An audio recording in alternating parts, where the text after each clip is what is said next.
Hey, welcome back to another video. It's Once Future King, or once again. Today I'm going to be doing my reaction to My Stepmom's Daughter is My Ex-Girlfriend, Episode 4. So the series is actually starting to get entertaining. I mean, it was slightly entertaining from the beginning. It's actually getting up there, though. I don't know how. I predicted that this was going to be the trashiest anime of the season. Well, okay, second trashiest. I don't think anything's going to beat out a season that has Rent-A-Girlfriend. But the trashiest anime of this, I predict this can be one of the trashiest animes of the season, and it definitely has those elements there, but they're a lot more subdued, in my opinion, than I expected them to be. Like, I was expecting another Oreimo, or frickin', what's that other one by the same author, I don't remember, with the one major difference that the siblings aren't actually related by blood. But I expected something very similar to that, and I'm surprisingly not getting it. Okay. So yeah, let's just get straight back into this then.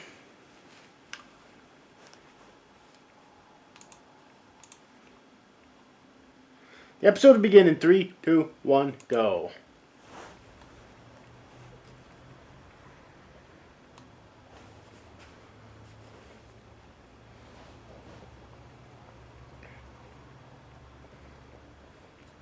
Oh, I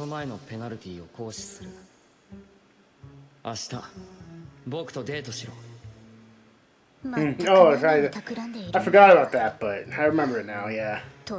He asked her to go out on a date completely randomly. Then why'd you say yes? You didn't have to. Like, seriously.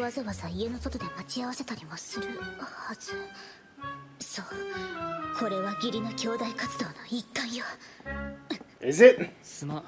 I don't know. I don't know if a date in that context is necessarily a healthy part of a sibling relationship, but okay.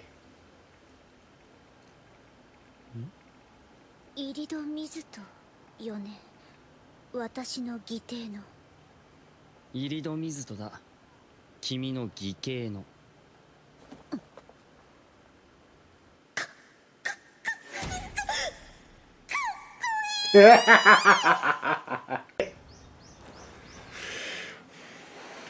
I love that though. Like I've been saying for several episodes now that they're obviously still attracted to each other, both physically and emotionally.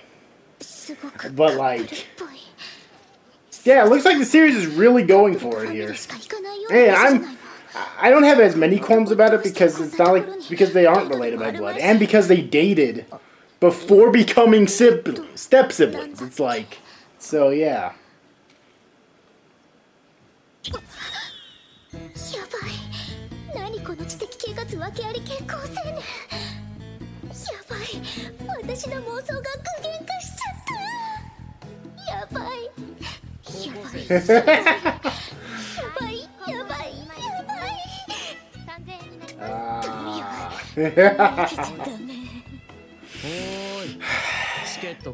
Now, if only we could get some insight into his mind as well to see exactly what he's thinking. Because both of them are really fucking good at hiding how they actually feel. So it'll be really nice. Oh, I love it. So it'll be really cool to get some insight into his mind as well. But, yeah.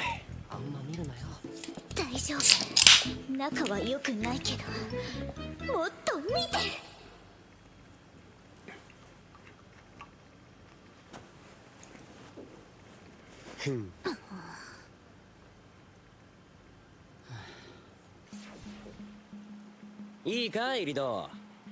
今日のデートの目的はあの世にも珍しき陽キャメンヘラ女南暁にイリドさんを諦めさせることだ。入学直後のイリドイメブラコン宣言を本物にするのさ。イリドさんの興味があんたにしかねえってわかれば、奴のにわか家族願望なんて吹っ飛ぶはずだぜ。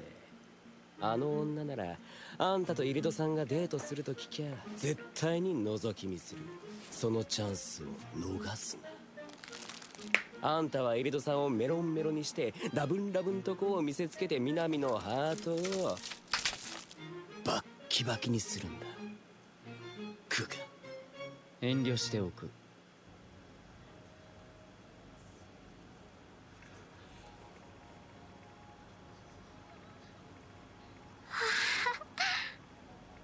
理屈はわかるが、南さんのことを話せない以上、この女に事情は説明できないってことだ。僕は蜜月を極めた末に別れた彼女を今一度口説き落とすダメ男にならなきゃいけない。If you don't like this, then why did you ask her out? これだけはお答え。 Like, is this just like a test to try and see if you actually do still have feelings for her or what? Because that shouldn't be too difficult to tell. Like, either you do or you don't. It's a pretty simple thing, actually. 南さん。おいおいおい、それが仮にも彼氏がいたことのある女の反応かよ。まるで初恋中の中学生だぞ。いい加減少しは垢抜けろよ、高校デビューさん。どれ、不詳この僕が手本を見せてやろうじゃないか。Why is this series so good? It's like okay, I'm not mad. I'm just confused. I am confused that this series is so good. It's like the author of the light novels saw everything that was done wrong in these types of anime and wanted to fix them. You know? It's like he saw Orihime, fucking hated it, and wanted to fix it. Actually, I don't even think Orihime is a very good, I don't think Orihime is the best example there, because Orihime actually has good writing, which kind of makes it worse, in a way.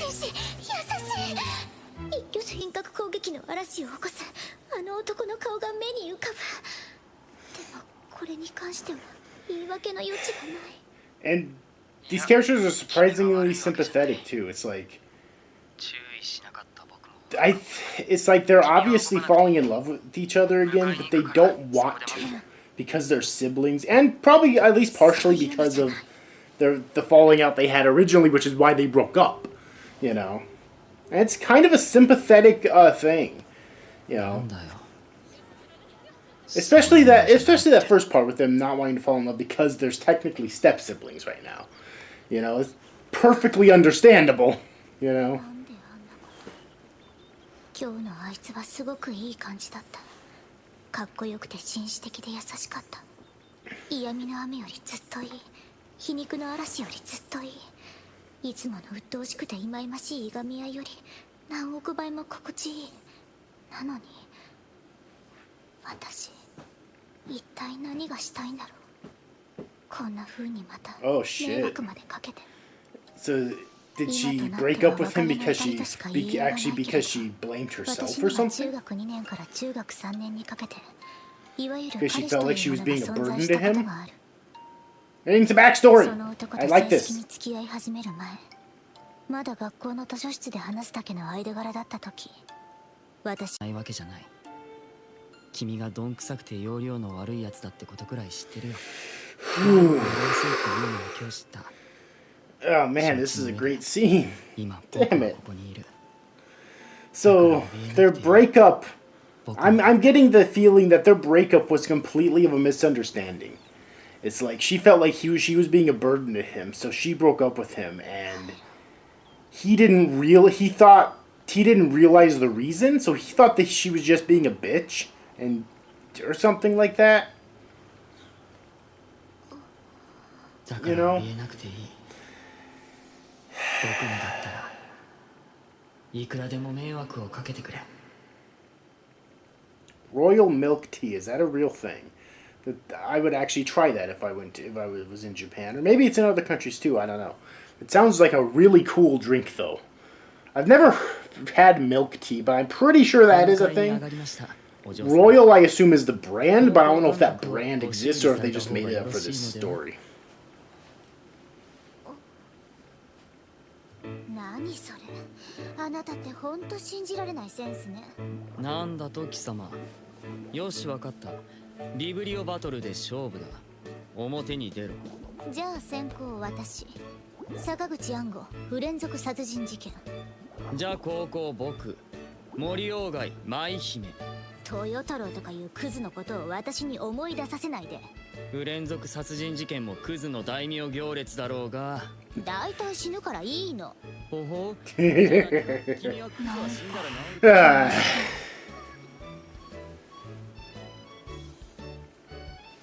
この水槽、死体が流れてきそうじゃない？入院した方がいいんじゃないか、ミステリノ。何よ、それじゃあなたは思わないわけ？優雅かつ幻想的に泳ぐクラゲの間にぽつりぽつりと死体のかけらをたゆたわせたら面白い事件になりそうだなって。そんな物騒なこと夢にも思ったことないぞ。妄想するとしてもせいぜい鴨川に人食いザメが出現して等間隔に座るカップルを次々と食い殺していくくらいだろう。そっちの方が物騒でしょ。だいたいあんな浅い川でサメなんか泳げるはずないじゃない。サメには無限の能力があるからいいんだよ。ないわよ、たかが魚類に。いいだろう。だったら確かめに行こう。貴様はサメが持つ無限のパワーに戦慄し自らその膝を屈することになるだろう。なんでそんなに自信満々なの？伝説上の名前を語って予告状を出す殺人鬼より不遜なんだけど。なんだってクソマニア。何よクソオタク。仲違いをしてからの半年間、僕は日を追うごとにこの女が嫌いになっていった。一挙手一投足、発言の一つ一つが気に障るようになっていった。それが何よりも苦痛だった。何よりも好きだったはずのもの、大切だったはずのもの、それらが次々に愛おしくなっていくのがこの上なく苦痛だった。So yeah, like I was saying, it seems like they both have a completely different idea of why they broke up. With her, it's the truth. It's that she felt like she was being a burden to him, so she broke up with him. But he seems to have a misunderstanding of why she broke up with him. And of course, on her side of things, it's obviously a lie. Like based just on the flashbacks we've gotten, we can easily tell that he never saw her that way, but she did. You know, so. This is way more of a complex situation than I was expecting out of a series like this. I don't know how to feel about that, honestly. Maybe I should just enjoy it. Yeah, I think I'm gonna do that. あれ？イリドくんだ。偶然だね。ああ、偶然だな、南さん。Oh, it's the chick who wants to ride Irido. Yeah, I remember. I remember her. Tell me I'm wrong. イリドくんが不用心にも鍵を閉めなかったからさ、ちょっと誘惑に勝てなかったよね。ゆめちゃんに言うよね、私のこと。いいよ、別に。これから自重してくれるなら。どうして？あいつにとって南さんは大事な友達だからな。そっか。ありがとうは言わないよ。いや、言えよ。泣いて感謝するところだぞ。Oh my god, that look and that blush. It's like that tells me. Oh, I don't know. I could be pegging her character wrong, but she definitely seems to me like the type of character where like she took what he said about being on her hands and knees as a fucking innuendo, an invitation. Just by that blush and that grin. Jesus. これからは自重して友達として堂々とお泊まりしに行くから。おっと、反省して距離を取るという選択肢を1ミリも考慮してない顔だな。それか、イリド君と結婚して同居するね。その路線も諦めてないのかよ。恋敵を潰すにはその恋敵に別の相手をあてがっちゃうのが最適でしょ。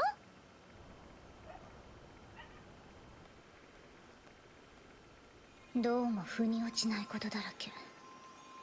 あの男が私をデートに誘った理由も、玄関にあった女物のローファーの謎も解決されないまま。ミステリだったら落第点よね。 I mean, neither of you are that great at being a detective for that matter, though. Like, both of you think you're smart, but you're not nearly as smart as you guys think you are.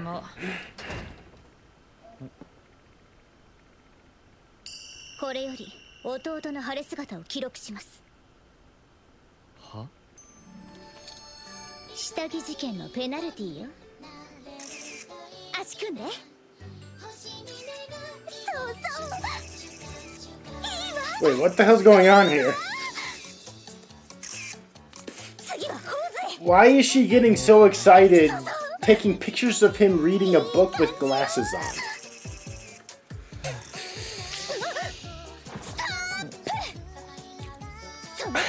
Is there something I'm missing here? I don't...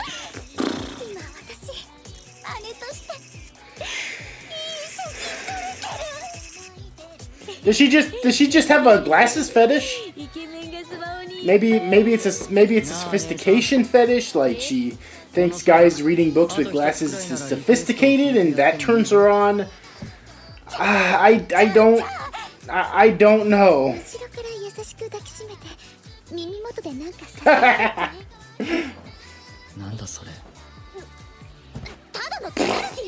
Keep telling yourself that. Oh my god. I love this show. Honestly, so far it's one of the most entertaining shows of the season. Like, for me. Like, seriously.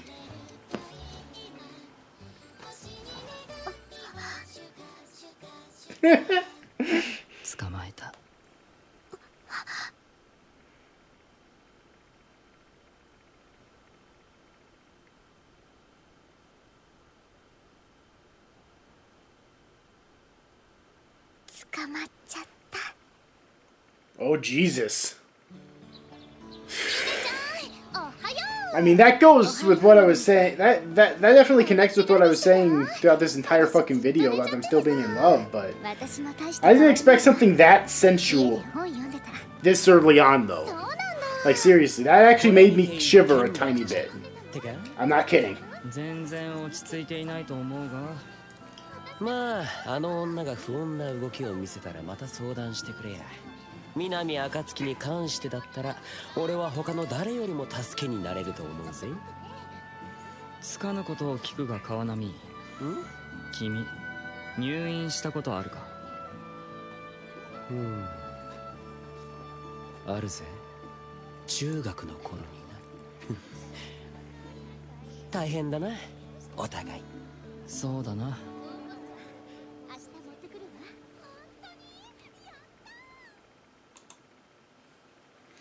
That's the end of that episode. Episode 4, I think, was the best episode in the series yet. Like, seriously. Like I've said before, I'm surprised how much I'm enjoying the series. I'm surprised how legitimately good it is. Like, these characters are... There's a lot of generic stuff about it. The premise is very generic in this day and age of anime. You know, and also the art and animation is phenomenally generic. But the actual characters are likable and interesting, and I don't know if they're three-dimensional, but they're not one-dimensional at least. And they're sympathetic, you know. This episode we got a little bit of their backstory, and I found myself getting connected with it. What is happening here? Why is this happening? I don't fucking know. This is weird. I feel a little bit uncomfortable, but I'm still going to keep watching it because I like it. So, overall, hope you enjoyed this video. If you did, please make sure to give it a like and subscribe to my channel for more content in the future. Hit the notification bell if you want to know whenever I upload new videos. I release new videos all the time. Share around other places on the internet if you think it deserves it, such as YouTube, Facebook, Twitter, etc. to help get my channel more attention. Excuse me. And like always, comment on the video down below, out my channel out. Let me know your thoughts on this video and on this episode, on the series as a whole, on source material if you're a fan of it. What was your favorite part of this episode? Anyways, overall, hope you enjoyed this video, and I'll see you guys next time.